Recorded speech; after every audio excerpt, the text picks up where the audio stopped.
శ్రీమతి లత గారి ఆధ్వర్యంలో జూన్ 15-16 తారీఖుల్లో గానగాపురం యాత్ర మధుకరి సేవ సంప్రదించండి. నమస్తే, వెల్కమ్ టు సుమన్ టీవీ. నేను పద్మిని. ప్రస్తుతంతో పాటు ప్రముఖ ఆధ్యాత్మికవేత్త, వాస్తు జ్యోతిష పండితులు, లలిత ఉపాసకులు, వాస్తు జ్యోతిష శిక్షణ నిపుణులు బ్రహ్మశ్రీ నానాజీ పట్నాయక్ గారు మనతో పాటు ఉన్నారు. మాట్లాడదాం సార్. నమస్తే సార్. శ్రీమాత్రే నమః. సార్, రాసుల గురించి ఏ రాసుల వాళ్ళు ఏ క్షేత్రానికి వెళ్ళాలి అని చెప్పి మీరు చెప్తూ ఉన్నారు. చాలా అమేజింగ్గా రెస్పాన్స్ వస్తుంది సార్. మీరు మిథున రాశి గురించి చెప్తూ, మిథున రాశి వారు అబ్జర్వ్ చేస్తే ఈ మధ్య కాలంలో భుజం నొప్పి ఖచ్చితంగా వచ్చి ఉండాలి అని చెప్పి ప్రెడిక్ట్ చేశారు. ఎంతమంది కమెంట్స్ చేశారు, అవునండి మాకు భుజం అంటే గోచారం ఇట్లా రోల్ ని ప్లే చేస్తూ ఉంటుంది. Amazing sir. గోచారంలో మారే గ్రహాలు మనం ఇంట్లో ఉండే వాస్తు పక్కగా పనిచేస్తాయి. కాకపోతే వాళ్ళ జన్మజాతకంలో గనక వాళ్ళ పర్సనల్ చార్ట్ బలంగా ఉంటే దాని నుంచి మనిషి తప్పించుకోగలుగుతాడు. కానీ ఎంతో కొంత చిన్న అనుభవం అయితే కొంచెమైనా ఉంటుంది. కొంతమందికి కొంచెం లైట్ పెయిన్ ఉంటుంది, కొంతమందికి హెవీ పెయిన్ ఉంటుంది. వాళ్ళకి ఇప్పుడు మహాదశల్లో రోగభావం యాక్టివ్ అయ్యే దశ నడుస్తుంది అనుకోండి, హెవీగా ఉంటుంది. పెద్దగా లేదనుకోండి, ఏదో ఏదో చిన్నది లైట్గా ఉంటుంది. బట్ దాని ఎఫెక్ట్ మాత్రం ఖచ్చితంగా ఉంటుంది. ఇంత మైన్యూట్ విషయాల్ని కూడా ఖచ్చితంగా ప్రెడిక్ట్ చేయొచ్చు అనేది మీ ప్రాక్టీస్. ఎందుకు మీరు హోరా బట్టి మీరు ఏదైనా హోటల్కి వెళ్తే ఒక్కొక్క హోరా బట్టి ఒక్కొక్క రకమైన ఫుడ్ తింటారు మీరు. మీరు వెళ్ళేటప్పుడు ఏదైనా ఆటంకం ఏర్పడిందంటే అది నిమిత్తం చెప్తూ ఉంటుంది. సో ఆస్ట్రాలజీ అంటే కేవలం ఒక జాతకమే కాదు, చుట్టూ ఉండే సరౌండింగ్స్ ఎవ్రీథింగ్ మీకు చెప్తూ ఉంటాయి విషయాన్ని. Right sir. మరి కన్యా రాశి జాతకులు ఏ క్షేత్రాన్ని గనక వాళ్ళు వెళ్తే, ఆ క్షేత్రంలో అడుగు పెడితే ఖచ్చితంగా వాళ్ళ తలరాత మారుతుంది అని అంటే అది ఎటువంటి క్షేత్రం సార్? తప్పకుండా అండి. అయితే ఫస్ట్ కన్యా రాశి గురించి కొంచెం క్లుప్తంగా మనం మాట్లాడుకొని దాంట్లోకి వెళ్దాం. అలాగే. కన్యా రాశి వారికి ఉండేటువంటి టాలెంట్ ఏమిటి అంటే వీళ్ళు ఎక్కడా కూడా వీళ్ళు ఇది రాదు అని ఉండదు. కన్యా లగ్నం, నేను లగ్నం నుంచి ఎక్కువ ప్రాధాన్యత ఇస్తాను రాశి కంటే. వీళ్ళు చూసి నేర్చేసుకోగలుగుతారు, మేనేజ్ చేయగలుగుతారు. ఏదైనా అమ్మో నాకు ఇది రాదు, నేను ఇది చెయ్యలేను అని అనుకోవడం జరగదు. బికాజ్ లగ్న అండ్ 10th లార్డ్ బుధుడు. అంటే వీళ్ళు చేసే పనిలో వీళ్ళ బుద్ధి అబ్జర్వేషన్లో ఉంటుంది. కర్మకారకుడు కదా 10th లార్డ్, లగ్న అండ్ 10th లార్డ్ బుధుడయ్యాడు. సో వీళ్ళు ఏంటి ఎలా చేయాలని ఒక ప్లానింగ్ ఉంటుంది. ఇదేదో పెద్ద బ్రహ్మ విద్య కాదు, మనం చేయొచ్చు అనేటువంటి ఆ టాలెంట్ వీళ్ళలో ఉంటుంది. అదొక గొప్ప విషయం వీళ్ళకి. అయితే వీళ్ళు ఉపాసించాల్సిన దేవత అంటే వెళ్ళవలసిన క్షేత్రము ఏమిటి అనే విషయాలు తీసుకుంటే వీళ్ళకి వెంకటేశ్వర స్వామిని ఎక్కువగా ఉపాసించాలి. వీళ్ళు అమ్మవారి ఆలయాలకు ఎక్కువగా వెళ్తుండాలి. అంటే మధుర మీనాక్షి, కంచి కామాక్షి, ఈ ఆలయాలకు వెళ్తుండాలి. అయితే ఎప్పుడూ కూడా ఒకటి గుర్తుపెట్టుకోండి, 9వ భావం అనేటువంటిది ఏదైతే ఉందో, పంచమ భావం ఏదైతే ఉందో, ఈ రెండూ కూడా ఏంటంటే, పంచమ భావం మన పూర్వజన్మ కర్మను తగ్గిస్తుంది.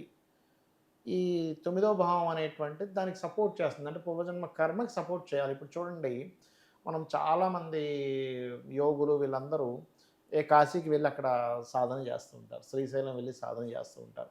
కొన్ని విషయాల్లో మీరు కనుక గమనించినట్లయితే కొన్ని మంత్రాలు ఇక్కడ కంటే పలానా సముద్రం ఒడ్డుని చేస్తే 1000 రెట్లు ఫలితం, పలానా క్షేత్రానికి వెళ్తే గోకర్ణానికి చేస్తే 1000 రెట్లు ఫలితం అంటుంటారు. ఎందుకంటారు అంటే నీ యొక్క మంత్రానికి క్షేత్రం బలాన్ని ఇస్తుంది.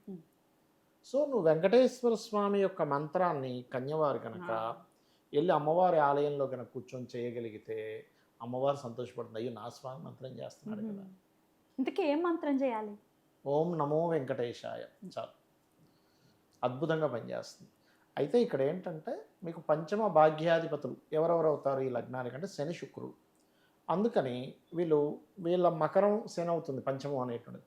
మకర రాశిలో ఏదైనా గ్రహం ఉంది, అప్పుడు ఆ గ్రహానికి సంబంధించింది కూడా చేసుకోవాలి.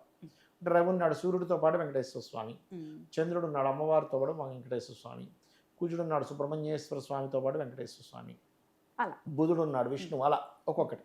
అదేవిధంగా భాగ్యంలో బుధుడు ఉన్నాడు కాబట్టి విష్ణువుతో పాటు, అంటే విష్ణువు అనే వెంకటేశ్వర స్వామి ఒకటే. గురువు దత్తాత్రేయుడు. అయితే ఇక్కడ గురువు నీచపడతాడు. నీచపడ్డప్పుడు చాలామంది తెలియక చేసే మిస్టేక్ ఏంటంటే, పంచమంలో గురువు ఉన్నాడు, కోణంలో ఉన్నాడు, అందుకని నేను కనకపుష్యరాగం పెట్టేసుకుంటా అంటాడు. ఎప్పుడూ కూడా నీచపడము అంటే అది పాడైంది, దాన్ని నువ్వు దానం రూపంలో క్లియర్ చేసుకోవాలి, కానీ ధారణ రూపంలో చేయకూడదు. అంటే ఇప్పుడు మనకి ఫ్రెండ్స్ ఉన్నారు, ఒక వ్యక్తి ఫ్రెండ్సే కానీ కొంచెం వాడితో రిస్క్, ఒక వ్యక్తి ఫ్రెండ్ మంచివాడు, అప్పుడు మనం దేని దగ్గర తీసుకుంటాం? మంచివాడికే వెళ్తాం. వాడితో పెద్దగా టచ్లో ఉండం, ఏదో ఎంతైనా క్లాస్మేట్ కదా, హాయ్ బాయ్ వరకు ఉంటాం. అట్లాగే మనకు పంచమంలో ఉండే ప్రతి గ్రహము మంచి చేయాలని రూల్ లేదు. ఈ లగ్నానికి బాధకుడు కోణస్థానంలో ఉన్నాడు, నీచబడి ఉన్నాడు, అందుకని ఏం చేయాలి? దానం ఇవ్వాలి. శనగలు దానంగా ఇస్తూ ఉండాలి. దత్తాత్రేయ మంత్రం చేసుకోవచ్చు, ఇవి చేసుకోవచ్చు చెప్పాలంటే. శుక్రుడు ఉన్నాడు, అప్పుడు అమ్మవారిని ధ్యానం చేసుకోవడం. శని ఉన్నాడు, ఈశ్వరుణ్ణి మీరు ఎంత ఈశ్వర సంబంధించిన నమశివాయ మంత్రం చేస్తే పంచమంలో శని ఉన్నప్పుడు అంత అద్భుతంగా పనిచేస్తుంది. రాహు దుర్గా ప్లస్ వెంకటేశ్వర స్వామి, కేతు గణపతి ప్లస్ వెంకటేశ్వర స్వామి చేసుకోవచ్చు ధ్యానం. ఎవరో లేకపోతే సార్, ఎవరు లేకపోతే ఇంకా డైరెక్ట్ వెంకటేశ్వర స్వామి, ఇంకా అందులో తిరుగులేదు.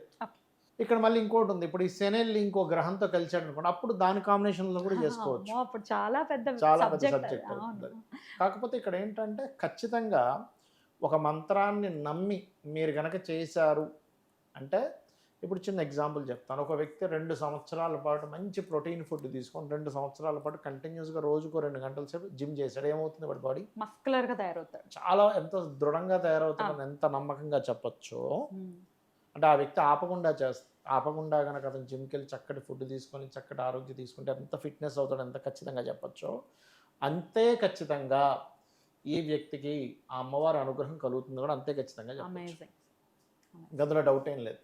అయితే వీళ్ళు ఎక్కువగా అమ్మవారి క్షేత్రాలకు వెళ్ళడం, అమ్మవారికి కుంకుమార్చన చేయడం, అక్కడికి వెళ్ళి తెల్లటి పుష్పాలతో పూజించడం, అమ్మవారి క్షేత్రానికి వెళ్ళి పాలాభిషేకం చేయించడం, తెల్లటి పుష్ప దండల్ని అమ్మవారికి అక్కడ సమర్పించడం ఎంత చేస్తూ ఉంటే వీళ్ళ పాస్ట్ లైఫ్లో ఉండేటువంటి కర్మ పోవాలి. ఇప్పుడు కూడా మనం చూడండి, ఏమిటోనండి ఏమీ పని అవ్వట్లేదు అని బాధపడుతూ ఉంటాం. ఎందుకు అవ్వట్లేదు? పాస్ట్ లైఫ్ కర్మ వచ్చి అడ్డుపడుతుంది ఇక్కడ. ఆ కర్మ పోవాలి అంటే మనకేమవుతుంది? ఎందుకు క్షేత్రానికి వెళ్ళాలనే ఒక క్లారిటీ ఇస్తానండి. మనందరికీ కూడా మనకు తెలియకుండానే కొన్ని పిశాచ యోగాలు పట్టుకొని ఉంటాయి. ప్రతి వ్యక్తికి ఏదో ఒక దశలో, ఏదో ఒక అంతర్దశలో ఆ పిశాచ యోగం ఉన్నప్పుడు ఒక రకమైన ఎక్స్పీరియన్స్ చేస్తాడు. ఎలా అంటే, అప్పటి వరకు ఉన్నటువంటి ఫ్రెండ్స్ అందరూ శత్రువులు అయిపోతారు. అప్పటి వరకు బాస్ అబ్బాయి అంతటి వాడు లేడు, నువ్వు గొప్పగా చేసావన్నాడు, పుసుకుని జాబ్ తీసేస్తాడు. ప్రతి ఒక్కరితో శత్రుత్వాలు, వీడికి ఏం చేయబుద్ధి కాదు, లేకపోతే ఇంకొక రకమైనటువంటి అలవాట్లకి అయిపోతూ ఉంటాడు. ఏమవుతుందో అర్థం కాదు, డౌన్ఫాల్ స్టార్ట్ అవుతూ ఉంటుంది. ఇప్పుడు దాని అర్థం ఏమిటంటే వాడికి పిశాచ యోగం ఎంటర్ అయింది. అప్పుడు ఈ పిశాచాలన్నీ కూడా క్షేత్రాల దగ్గరికి రావు, వెళ్తూ ఉండాలా సార్? అప్పుడు వెళ్తుండాలి. అప్పుడు ఏమవుద్ది? ఎందుకు 3 రాత్రులైనా ఉండాలి, 7 రోజులైనా ఉండాలి ఎందుకంటుంటారంటే, అన్ని రోజులు ఆ జీవుడు అక్కడ ఉన్నప్పుడు ఆ క్షేత్రానికి కొంత పరిధిలో అది ఆగిపోతుంది. ఎప్పుడైతే ఆగిపోయి ఇంక వేరే రూట్ పట్టుతుందో, ఈ వదిలేసిందో మళ్ళీ సెట్ అవుతుంది. వెనకాల ఉన్న రీజన్ అది, యాక్చువల్ రీజన్ అదనమాట. అందుకని వెళ్ళాలి. సో వీళ్ళు మాత్రం అయితే వెళ్ళినప్పుడు ఈ వీడియోలో ఒక విషయం చెప్దాం అనుకున్నా. ఎక్కడా కూడా ఒక టూరిస్ట్ ప్లేస్లా చూడకండి. దివ్యమైనటువంటి క్షేత్రానికి వెళ్ళాము, అక్కడ ఎంత అద్భుతం అంటే, ఇంకా ఆ క్షేత్రానికి అక్కడికి వెళ్ళి ఎవ్రీ సెకండ్ కూడా అది ఫీల్ అవ్వగలగాలి. అప్పుడు మీకు అద్భుతమైన ఫలితం ఇస్తుంది. ఎందుకంటే అడుగడుగున సిద్ధ పురుషులు ఉంటారండి. ఎవరైనా కనుక ఏదైనా క్షేత్రానికి వెళ్ళి తదేకంగా ధ్యానం చేస్తే మొత్తం సిద్ధ పురుషులు వాళ్ళకి కనిపిస్తారు, ఖచ్చితంగా కనిపిస్తారు. అంతేగాని క్షేత్రానికి వెళ్ళి క్షేత్రం నీట్గా లేదు, ఇట్లాంటి జడ్జిమెంటల్గా లేకుండా లేదు, లైన్లో ఏంటో దూకెళ్ళిపోవడం. ఇంకొక మేజర్గా మాట్లాడేది ఏంటంటే బాగా కమర్షియల్ అయిపోయారు, ఇంతకీ వీళ్ళు కమర్షియల్ కాదు మరి. అది మాయా.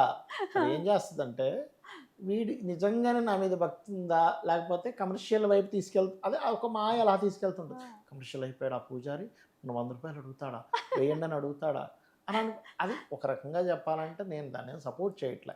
కాకపోతే నీ మాయ అటు తీసుకెళ్తుంది. నువ్వు వేసిన 100 ఏదైతే ఉందో, ఆ ఉండిలో వేసావో పూజారికి ఇచ్చావు, అది ఎక్కడికి పోదు, అది పుణ్యం కిందకి మారుతుంది. వాడు కమర్షియల్గా ఉంటే ఆ వ్యక్తికి ఆ పాపం కిందకి వెళ్తుంది. ఏం కంగారు పడక్కర్లే మనం. అది భగవంతుడికి వదిలేయాలి కదా, భగవంతుడికి వదిలేయాలి. ఎందుకు ఖర్చు పెట్టట్లేదండి? 100 రూపాయలకి ఏమొస్తుంది ఇవాళ రేపు?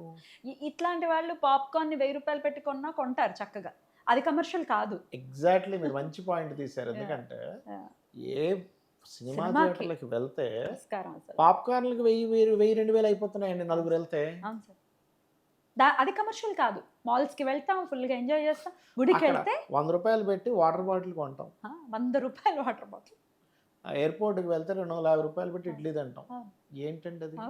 మరి అక్కడ మనం ఆలోచిస్తున్నప్పుడు అది నీకేమీ పుణ్యాన్ని తెచ్చిపెట్టదు. ఆ 250 రూపాయలు ఇడ్లీ నీకేం పుణ్యాన్ని తెచ్చిపెట్టదు, 250 రూపాయల కాఫీ నీకే పుణ్యాన్ని తెచ్చిపెట్టదు. కానీ నువ్వేమీ అనుకోకుండా సైలెంట్గా ఖర్చు పెట్టొస్తున్నావు. ఇక్కడ నీకు తెచ్చేటువంటి పుణ్యం మాత్రం రూపాయల దగ్గర నువ్వు ఆలోచిస్తున్నావు అనే విషయాన్ని మనం ఆలోచించాలి. ఖచ్చితంగా. ఈ జడ్జ్మెంటల్ మాటలు వద్దు. వద్దు. గుడి ఇలా ఉంది, నీట్ గా లేదు, లైన్ ఎంతమంది ఉన్నారో ఇవన్నీ వదిలేసి ఇవన్నీ వద్దు. నువ్వు క్షేత్రానికి వెళ్తున్నావు, నీ భక్తి ఏంటి, సరే నువ్వు అక్కడ నీకు నీట్గా లేదు, అక్కడ ఈవోకి చెప్పు, తప్పు లేదు. కానీ అగ్రెసివ్గా చేయకు. Right. ఏమంటే ఇట్లా ఉందండి కొంచెం చూసుకోండి, Right. తప్పు లేదు. అంతే. అంతేగా నువ్వు కోప్పడ్డం కాదు అక్కడ, కోప్పడాలి. కానీ కొన్ని సందర్భాల్లో నువ్వు ఎలాంటి ప్రదేశంలో ఎక్కడ నువ్వు ఎలా ఉంటున్నావు అనేది చాలా ముఖ్యమైనటువంటి అంశం. Exactly well said sir. చాలా అద్భుతంగా మాకు తెలియజేశారు. కన్యా రాశి వాళ్ళు నిజంగానే కంచి కామాక్షి అమ్మవారు, మధుర మీనాక్షి అంటే అసలు మీరు చెప్తుంటే అక్కడే ఉన్నట్టు ఫీలింగ్ అనిపించింది నాకు. వెళ్ళాలి అనే భావన ఖచ్చితంగా కలిగింది. మీ కన్యా రాశి వాళ్ళు ఖచ్చితంగా ప్రయత్నపూర్వకంగా వెళ్ళి అమ్మవారి అనుగ్రహానికి పాత్రలు అవ్వాలని మనస్ఫూర్తిగా కోరుకుంటూ నెక్స్ట్ వీడియోలో తులారాశి వారు ఏ క్షేత్రాన్ని దర్శించాలనేది తెలుసుకుందాం. Thank you sir. నమస్తే. శ్రీమాత్రే నమః.